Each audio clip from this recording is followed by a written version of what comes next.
On August 13, 2026, a Dutch auxiliary bishop wrote an open letter to Pope Leo XIV. A day later, his own bishop publicly rebuked him for it. That bishop is Robert Mutsaerts, and the question he asked the Pope was simple. After years of synodal listening sessions, has anyone actually gotten closer to Christ? What happened next says a lot about where the Church stands on synodality right now. Let's set the scene. Bishop Robert Mutsaerts is an auxiliary bishop in the Netherlands, serving under his ordinary, Bishop Gerard de Korte of Eshertogenbosch.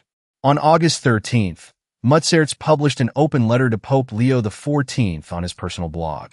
In it, he stayed respectful. He stressed his loyalty to the Pope. But he asked hard questions about the Synod on synodality, the years-long Vatican process built around listening sessions with thousands of Catholics worldwide. Mutsaerts wanted to know, did all that listening lead to more conversions? More priestly vocations? Deeper reverence for the Eucharist? Or just more meetings and more paperwork? Mutsaerts didn't hold back. He wrote that Jesus never opened his preaching by asking how people felt about church structures.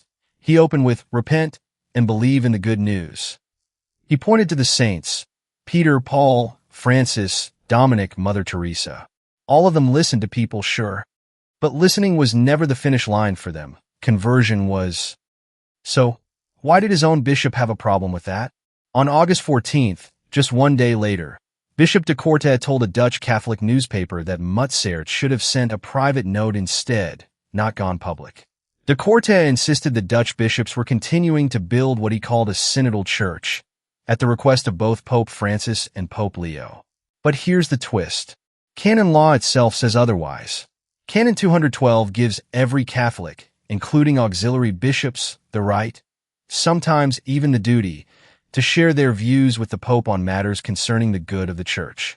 There's no rule requiring Mutsaerts to ask permission first. So this wasn't really a fight about protocol.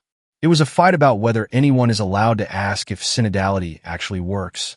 And Mutsaerts isn't alone in asking it.